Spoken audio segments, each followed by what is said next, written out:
Gloire à Dieu. Soyez les bienvenus aujourd'hui encore à notre étude. Et par la grâce de Dieu, nous sommes encore aujourd'hui pour étudier sa parole. Nous sommes ravis parce que le Seigneur va nous bénir aujourd'hui au nom de Jésus-Christ. Prions, Père, nous te bénissons, nous te rendons gloire, nous te bénissons pour cette grande opportunité que tu viens de nous donner afin que nous puissions étudier ta parole au nom de Jésus-Christ. Seigneur, merci, conduis dans cette étude et dans la compréhension et l'entendement de ta parole. Car après, Seigneur, ton nom sera glorifié au nom de Jésus. Au nom prêché de Jésus, nous avons prié. Amen. La fois passée, nous avons... Soyez les bienvenus aujourd'hui encore, frères et sœurs, à notre étude.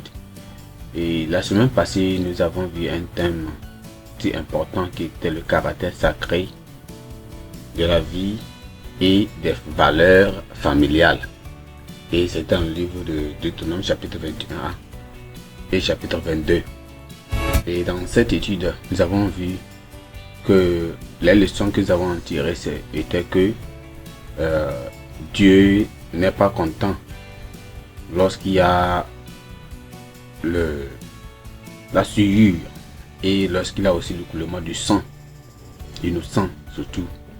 Et il y a aussi deuxièmement le mariage est divin. Le mariage est divin et aussi c'est honorable. C'est une institution honorable. Et troisièmement aussi, on a vu que quoi?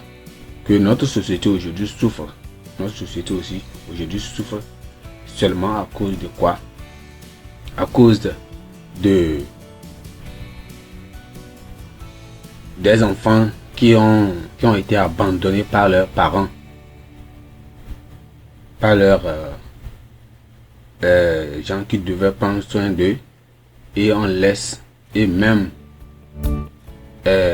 sous institution laisse ça en charge des gouvernements, ce qui ne devait pas normalement être le point culminant, ce qui ne devait pas se faire. Voilà.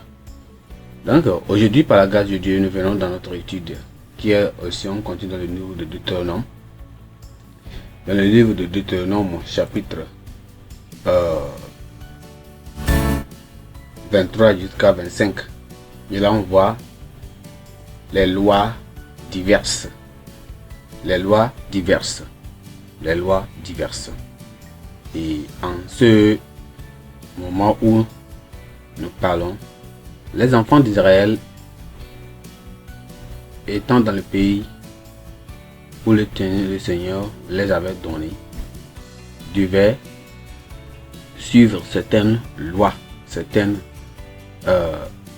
questions qui devaient marcher et obéir à ce que nous disons comme loi. Lorsque nous regardons dans le livre dans le chapitre 10, dans le Deutéronome chapitre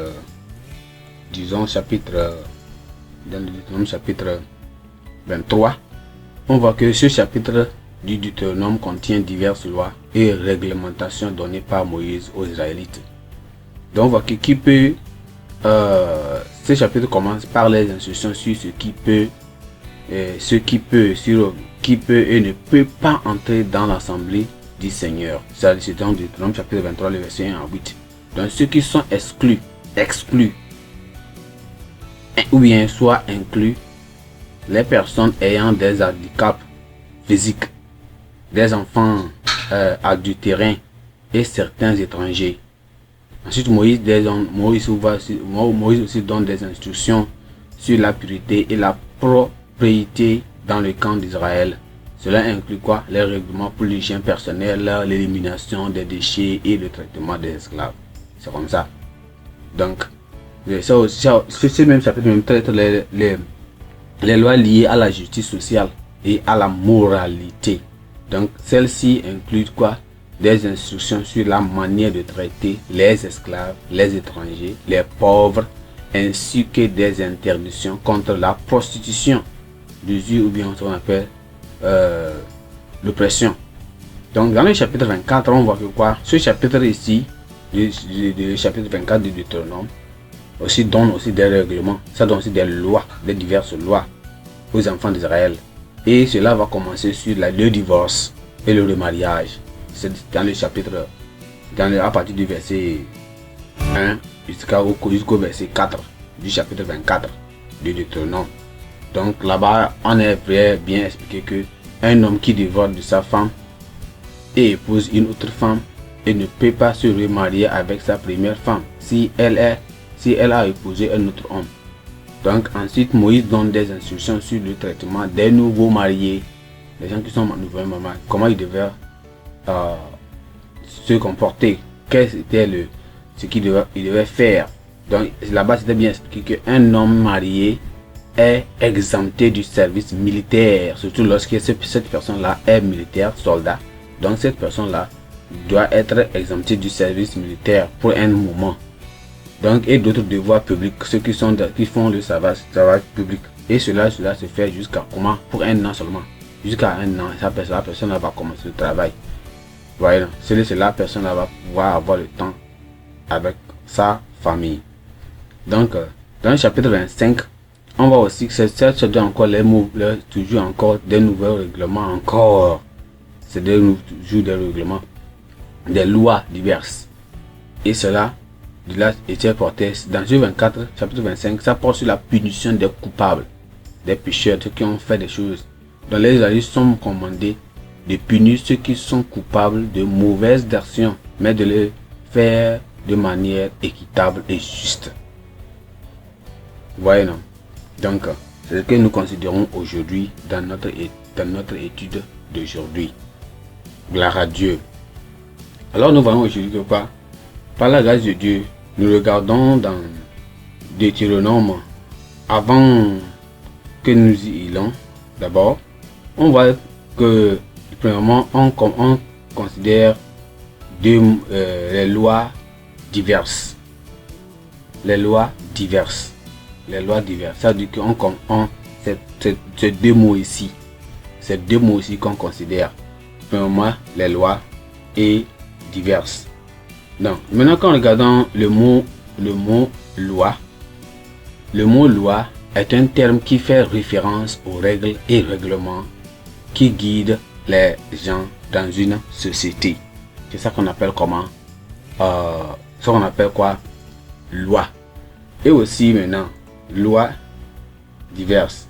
Le mot diverses signifie simplement une variété de choses ou bien de différents types de choses de différents types.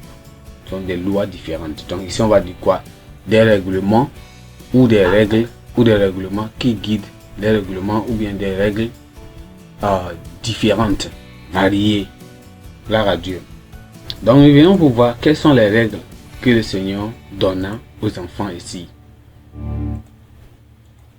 Donc dans ce terme-ci, nous voyons que les chapitres que nous considérons, c'est chapitre 23 jusqu'au chapitre 25, que nous examinons ici, mettent en lumière diverses lois sur le culte, sur quoi? Les relations interpersonnelles, la propriété de l'environnement. Ça met aussi quoi? Sur la lumière sur quoi? L'immoralité. Ça met encore la lumière sur le divorce et la vie de famille. Donc, certaines de ces lois concernent également les vœux, l'éthique des affaires, la charité, la traite des êtres humains, la lèpre et l'équité dans l'administration de la justice. Donc, les lois sont censées nous montrer ce qui est bien et ce qui est mal, de ce qui est acceptable, de ce qui n'est pas. Donc, les lois de Dieu sont diamétralement opposées à certaines lois humaines. Donc, dans diverses cultures, dans de diverses races ou même dans de diverses nations. Donc, elles remplacent toutes les lois éditées par les humains et leur but est d'instaurer quoi? Une société pieuse et pacifique. Donc, lorsque les lois sont respectées, les bénédictions et la prospérité de Dieu, se déchaînent sur les gens. C'est par exemple laquelle la Bible nous a dit dans Deutéronome chapitre 28, à partir du verset 1 et 2, que si tu écoutes attentivement la voix de l'Éternel ton Dieu, si tu observes et mets en pratique tous ces commandements que je te prescris aujourd'hui, l'Éternel ton Dieu te donnera la supériorité sur toutes les nations de la terre. Voici toutes les bénédictions qui viendront sur toi et qui t'atteindront si tu écoutes la voix de l'Éternel ton Dieu. Voyez ce qui est vraiment de l'Éternel. Alors dans cette étude, nous allons considérer certains points pour mieux comprendre l'étude. Au point numéro 1, nous allons considérer ce qu'on appelle, nous allons considérer au point numéro 1, les lois sur le culte, les relations interpersonnelles et l'hygiène de l'environnement. Alors, lorsque nous lisons dans ce lieu-là, nous voyons exactement ce que le Seigneur nous dit en nous parlant de ce que nous devons faire. Lisons dans Deutéronome chapitre 23. Deutéronome chapitre 23.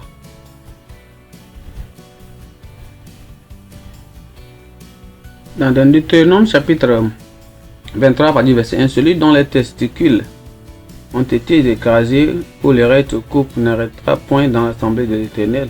Celui qui est issu d'une union illicite n'entrera point dans l'assemblée de l'Éternel, même si sa 10e génération n'entrera point dans l'assemblée de l'Éternel.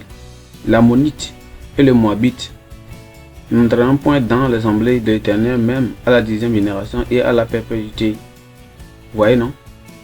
Donc ici, c'était une loi que l'Éternel lui-même a dit. Donc, dans la première catégorie se trouvait ce qu'on appelle les eunuques et les quoi? Ceux qui ont été, on les appelle les gens qui ont été les eunuques et aussi les gens qui ont été les bastards. Ouais, les bastards ou bien les bâtards. Ouais, vous savez ce qu'on appelle les bâtards. Donc ces personnes-là ne devaient pas entrer. Ceux qui ont été, ils ne doivent pas entrer dans l'assemblée. Vous voyez, non? C'est-à-dire que les bâtards, les gens qui ont été castrés et autrement mutilés. Donc la deuxième catégorie était celle des Amoabites ou bien les Ammonites et les Moabites. Donc il est important de noter que ces règlements n'avaient pas pour but d'interdire complètement aux personnes d'autres nationalités d'interagir avec le peuple de Dieu ou de résister résider parmi eux. Non, que ce soit en tant qu'étranger ou captif devenu épouse. Donc au contraire, cela implique un demi de pleine citoyenneté, des privilèges du mariage et du leadership en Israël. Mais si une telle personne respecte les commandements de Dieu, la portée complète de cette restriction serait levée, comme dans le cas de Ruth. Ouais, non, le cas de Ruth. Ruth n'était pas une Israélite, elle est Moabite, mais elle est devenue quoi aujourd'hui? Elle fait partie de la lignée de la naissance de Jésus-Christ. Donc les conditions stipulées pour l'admission étaient nécessaires en raison du statut particulier d'Israël. En tant que premier-né de Dieu, le peuple et son pays étaient particulièrement favorisés.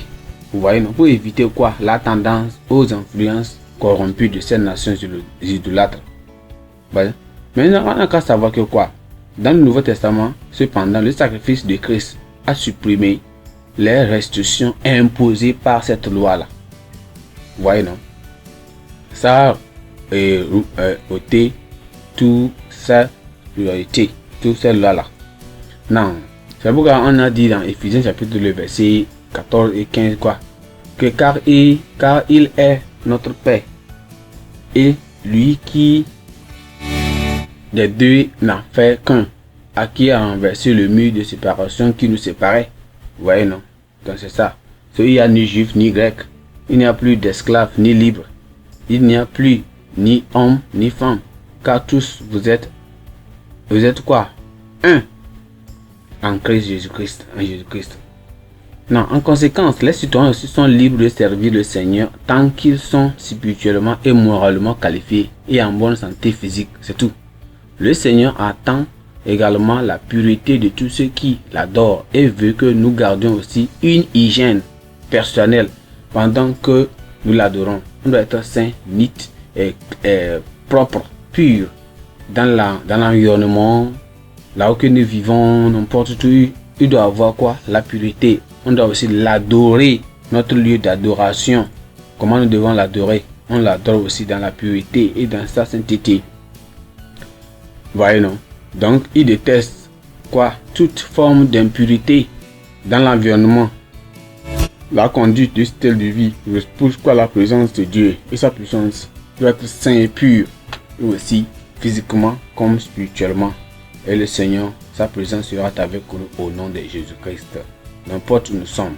Point numéro 2, c'est la loi sur la prostitution, le divorce et la vie de famille. La vie de famille, ça c'est dans le chapitre quoi? 24. Le chapitre 24. D'abord, on a vu, là c'est là qu'on parle de la prostitution et la divorce. Donc là, on veut voir cela dans le chapitre 24 de Deutéronome. Disons, et dit que lorsque est-ce qu'un homme aura pris et épousé une femme qui viendra à ne pas trouver grâce à ses yeux parce qu'il a découvert en elle quelque chose de honteux, il écrira pour elle une lettre de divorce et après lui avoir remise en main, il la renverra de sa maison. Voyez, non? Et elle sortira de chez lui, s'en ira et pourra devenir la femme d'un autre homme. Verset 3. Et si ce dernier homme la prend en aversion, écrit pour elle une lettre de divorce et après la lui envoie remise en main, la renvoie de sa maison, ou bien de si ce dernier homme qui l'a prise pour femme vient à mourir. Alors le premier mari qui l'avait renvoyée ne pourra pas la reprendre pour femme après qu'elle a été souillée, car c'est une abomination devant l'Éternel, et tu ne chargeras point de ce péché le pays que l'Éternel ton Dieu te donne pour héritage. Gloire à Dieu. Vous voyez ce que le Seigneur disait ici là, non? Donc il ne doit après cela il parlait ici de quoi? De les lois sur la prostitution, le divorce et la vie de famille. C'est qu'il parlait de cela. Donc Dieu a particulièrement mis en garde les Israélites contre la pratique païenne de la prostitution. C'est pourquoi il a dit dans le chapitre 23 de Deutéronome, verset 17, que il n'y aura pas de prostituées parmi les filles d'Israël, ni de prostituées parmi les enfants. Parmi les enfants d'Israël, c'est ça qu'il a dit. Donc la prostitution était courante dans le culte païen, dans la vie païenne des enfants païens, ou bien la vie païenne. Mais elle ne devait pas se trouver dans la vie de quoi? Des enfants de Dieu. La prostitution était interdite devant l'Éternel. Tu n'apporteras pas dans la maison de l'Éternel ton Dieu le salaire d'une prostituée, ni le prix d'un chien pour accomplir un vœu quelconque, car l'un à l'autre en abomination de l'Éternel. Les croyants ne sont pas censés se livrer à la prostitution en public ou en secret dans leur foyer. Quiconque se livre à ce vice est un pécheur et doit se repentir et cesser de tels actes avant qu'il ne soit trop tard. Les risques pour la santé aussi, quand des gens, ceux qui font ceux qui sont en prostitution là, est-ce que vous savez même que avant même qu'on ne parle de la punition éternelle, l'enfer, vous savez même qu'il y a, est-ce que vous savez qu'il y a même ce qu'on appelle les risques pour la santé physique? Il y a aussi la honte publique, il y a l'humiliation. Insulter quelqu'un que cette personne est prostituée, est-ce que c'est bien? Il y a aussi beaucoup de choses, des maladies que ça entraîne sur ces personnes-là. C'est tellement détestable devant Dieu. Donc Moïse a donné des lois d'abandonner quoi ces choses-là. Mais regardons ce que je viens de lire dans Deutéronome chapitre 24, le verset 1. Donc la loi que Moïse avait donnée là-bas, cette loi portait à un homme qui souhaitait divorcer de sa femme, d'écrire un acte de divorce et de la renvoyer de sa maison. Ensuite, après avoir quitté la maison d'un homme, elle était libre de se remarier. Mais si son deuxième mari était dessous, c'est-à-dire mort, soit à cause du divorce, soit à cause du décès de ce dernier parmi, le premier mari qui avait divorcé en premier n'était pas autorisé encore à l'épouser cette nouveau-là. Voyez non? Non. Il convient aussi de noter que quoi? Dans le Nouveau Testament, Jésus explique que cette permission de divorcer de sa femme a été donnée à cause de la dureté du cœur du peuple et que ce n'était pas le plan originel de Dieu. Donc que les gens ne disent pas que le divorce est autorisé, non. Jésus même a dit ça dans le Nouveau Testament que ce divorce-là que Moïse avait permis aux enfants d'Israël de faire en ce moment-là, ce divorce n'était pas, cette permission n'était pas, c'était une permission permissive, c'est une volonté permissive de Dieu. C'est Moïse qui les avait donné ça, ce n'était pas Dieu, ce n'était pas Dieu qui voulait que cela se fasse. Gloire à Dieu, parce qu'on voit quand, parce qu'on a vu que dans Matthieu chapitre 19, le verset 4 à 8, vous pouvez lire ça. Ce n'était pas, c'était à cause de la dureté des cœurs des enfants d'Israël que Moïse a permis cela. Mais quand Dieu même a créé le monde et la terre et le ciel, ce n'était pas comme ça. Jésus a clairement souligné que cette loi du divorce était une anomalie et c'était aussi seulement comment? Provisoire. Non, dès l'institution originelle du mariage dans le dedans en Genèse, ce n'était pas le plan que quelqu'un soit comment dire, qui a le divorce. Vous voyez non? Donc il y avait aussi ce qu'on appelle le divorce ne doit pas être considéré comme une solution aux problèmes conjugaux. Lorsqu'il y a les problèmes dans le mariage, la solution n'est pas à se divorcer. Ce n'est pas la solution, ça. Ce n'est pas la solution. Les couples devraient plutôt régler leurs différences. Les couples doivent plutôt régler leurs problèmes, leurs différences, par la prière, par un dialogue, par le pardon mutuel, par la patience, par la volonté de faire les ajustements, des changements nécessaires pour que leur mariage puisse marcher. Si il y a aussi qu'on appelle aussi un autre aspect de la vie communautaire d'Israël était la pratique ce qu'on appelle de lévira.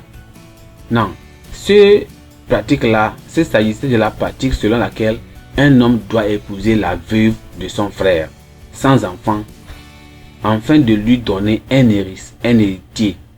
Ruth a été impliquée dans ce genre de mariage après la mort de son mari. Dans Ruth chapitre 1, le verset 11 à 13, il y a ça là. Genèse même 38, chapitre 6 à 10, il y a ça là-bas. Non, maintenant on a savoir que quoi, cette pratique était nécessaire dans l'Ancien Testament. Pourquoi cette pratique était nécessaire dans l'Ancien Testament? C'est parce que l'accent était mis sur la continuité de la lignée familiale et l'héritage des terres en Israël. C'est à cause de cela. Gloire à Dieu. Vous comprenez maintenant, non?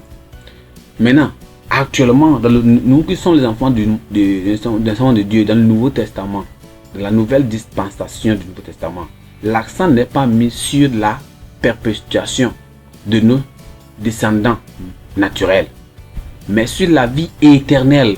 Ce qui est maintenant mis. Là-bas, c'était sur physique. Maintenant, c'est sur quoi? Le spirituel. Les croyants doivent noter que quoi?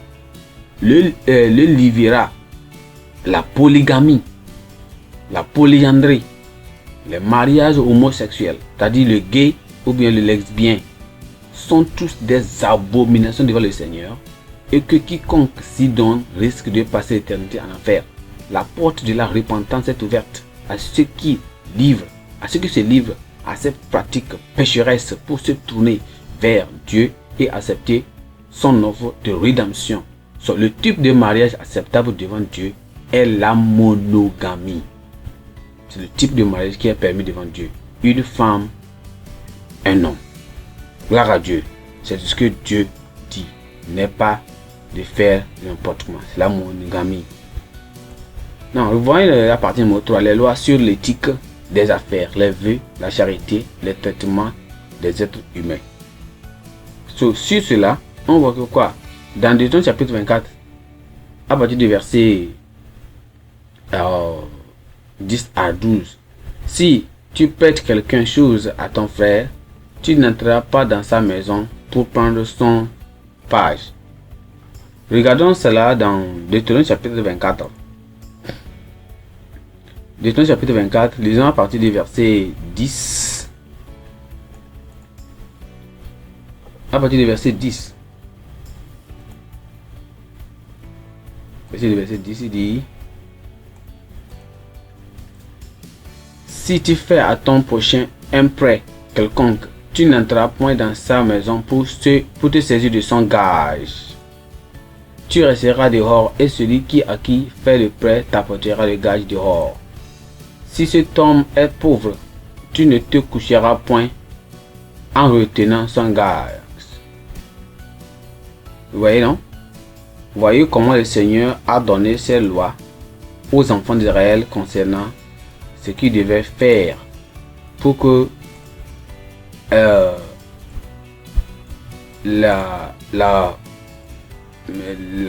comment dirais-je, il y avait une loi. L'amour de Dieu pour l'Éternel est unique. Pour Israël était unique. Donc, il n'est pas étonnant qu'il ait réglementé sur la vie civique et même religieuse. Parmi ces lois figuraient celles qui interdisaient l'oppression des pauvres, en particulier envers ceux qui demandaient des prêts à leurs bienfaiteurs des plus riches. En tant qu'obligation sacrée envers Dieu, ceux qui faisaient des obligations des prêteurs étaient censés faire preuve de bonté avec quoi? Des pauvres. Et le but était de promouvoir le bon voisinage et la coexistence pacifique. Les sacrificateurs étaient tenus de faire preuve de considération et de compassion lorsqu'ils exigeaient une garantie pour garantir un prêt. Donc, ils ne devaient pas confisquer les biens de prémices nécessaires tels que le supérieur ou les vêtements extérieurs. Vous voyez cela, non? Donc, une autre loi aussi de noter concentre sur la gestion liée au travail. Il est interdit aux employeurs. Il est interdit aux employeurs ici. Vous voyez les lois sur, normalement les lois sur comment ils devaient être des pauvres, devaient être traités. C'est à ça que j'ai dit premièrement. Deuxièmement était la loi sur comment qui était liée sur le lieu de travail, comment ils devaient travailler. So, les employeurs devaient tirer un avantage indu de leurs employés, soit en retardant, soit en refusant leur paiement légitime pour les services rendus. Ils ne doivent pas faire ça. Quand c'est le moment de leur payer leur salaire, ils devaient le payer. Le travail qu'ils les a fait, quelqu'un venait faire le métier pourtant dans la maison, ou bien dans ton champ, quand il a fini, tu le payes. Et tout les prêts, tout ce que la personne a fait, toi, doit être payé selon Lévitique chapitre 19, le verset 13. En tant que croyants, nous devons nous rappeler que faire preuve de bonté envers le pauvre attire la bénédiction de Dieu. Mais les opprimés va entraîner ce qu'on appelle le mécontentement de Dieu. Donc, cette loi se met l'accent sur quoi? Les vœux aussi. Donc, autant un Israélite était censé être loyal envers ses voisins en tant qu'engagement ou loyauté plus grand était exigé de faire. So, les vœux, les employeurs devaient s'assurer qu'ils paient les gens qui travaillent. Donc, Dieu voyait ici que quoi? La vie humaine était sacrée en Israël. Donc, le vol était interdit. Et ce qui l'esclavage, les gens qui vendaient, c'était interdit. C'est-à-dire que quoi? La vie humaine était sacrée en Israël. Donc le vol d'un autre Israël pour le vendre comme esclave était abominable et constituait un crime capital contre l'humanité. Et vous-même, vous souvenez que les religieux, les chrétiens, les grands savants, les grands enfants de Dieu, hommes de Dieu, ont vraiment lutté et aidé contre quoi? L'abolition de l'esclavage. Quand vous lisez l'histoire bien, vous allez voir que ceux qui ont vraiment commencé à lutter contre l'abolition de l'esclavage dans l'entité, ce sont des hommes de Dieu. Quatrième partie, c'est quoi? Quatrième partie, c'est les lois sur l'équité dans l'exercice de la justice et sur la lèpre. Dans Deutéronome chapitre 24, le verset 16. Lisons cela. Deutéronome chapitre 24, le verset 16. Deutéronome chapitre 24, lisons le verset 16. Deutéronome chapitre 24, lisons le verset 16. Il dit quoi? On ne fera point mourir les pères pour les enfants, et l'on ne fera point mourir les enfants pour les pères. On fera mourir chacun pour son péché. Chacun pour son quoi? Péché. Chacun pour son péché. Gloire à Dieu. Chacun pour son péché. Donc quelqu'un ne peut pas prendre le péché de l'autre. À chacun. Donc personne ne va dire que lui, il prendrait le péché de l'autre personne. Non. Parce que la Bible dit, à l'âme qui pêche, c'est elle qui mourra. Est-ce que ce n'est pas ça qui est dit? À l'âme qui pêche, c'est elle qui mourra. Maintenant, on a qu'à savoir que cette loi aura la dispense de la responsabilité individuelle par laquelle chaque Israélite devient responsable de son péché. La loi stipule que quoi? Que le père ne sera pas tenu responsable du péché du fils, vice versa. Les saints et les pécheurs sont responsables devant Dieu de la vie qu'ils mènent sur la terre. Parce que la Bible dit, l'âme qui pêche, c'est elle qui mourra. Le fils ne portera pas l'iniquité de son père, et le père ne portera pas l'iniquité de son fils. La justice du juste sera sur lui, et la méchanceté du méchant sera sur lui aussi, selon Ézéchiel chapitre 18, le verset 20. Non. Enfin, on voit aussi quoi? La loi sur la lèpre. Il y avait aussi une loi que Dieu a donnée sur la lèpre. Et cette loi exigeait que quoi? Que tout Israélite soupçonné d'avoir contracté ce qu'on appelle la lèpre, qui était une maladie contagieuse, doit se soumettre à l'examen des prêtres et des lévites. L'objectif de cette loi était de contenir la propagation, la contamination de ces maladies contagieuses au sein de la congrégation. Cette loi fut illustrée par le cas de Myriam dans le désert lorsqu'elle fut atteinte de la lèpre, dans Nombre chapitre 12, le verset 10 à 14. Donc on voit que Myriam fut isolée du camp jusqu'à sa guérison. Donc le péché est comme la lèpre. Sauf aujourd'hui dans nos Nouveaux Testaments, le péché est considéré comme quoi? La lèpre, qui était une maladie contagieuse, dangereuse. Donc de même qu'un lépreux est généralement isolé, le péché aussi est séparé de Dieu. Et ceux qui les pratiquent, appelés les pécheurs, et les retrogrades, doivent se repentir et être retrouvés, restaurés, s'ils veulent être comment? Comptés parmi le peuple de Dieu. Gloire à Dieu. Que le Seigneur nous aide pour que nous puissions marcher et faire ce que le Seigneur veut que nous fassions, afin que quoi? Qu'il y ait la justice, il y a l'équité, et tout ce que nous allons faire sera de ce que le Seigneur veut que nous fassions. Surtout qu'il y ait l'équité. L'équité, qu'il y ait l'égalité, qu'il y ait l'équité parmi nous en tout ce que nous faisons. Ça qui sera une grande chose, et tout le monde sera de même au nom de Jésus-Christ. Cela, dans tout le monde, peut être béni comme le Seigneur veut que nous fassions. On remercie le Seigneur pour cette parole. Prions, Père, nous te bénissons, nous te glorifions encore aujourd'hui pour cette parole. Nous te disons, Seigneur, merci parce que nous savons que de toute la parole que nous écoutons, Seigneur, si tu n'es pas avec nous, on ne peut rien faire. Nous prions, Seigneur, que tu nous gardes. Guide-nous et conduis-nous dans cette parole. Donne la grâce à obéir telle loi, afin que cette loi puisse être des bénédictions pour nous lorsque nous obéissons au nom de Jésus. Nous te remercions car nous savons que tu nous as exaucés. Au nom précieux de Jésus, nous avons prié. Amen. Soyez bénis. Le Seigneur vous bénisse. Ici, béni à Dieu. On se verra la semaine prochaine. Amen. Bye bye.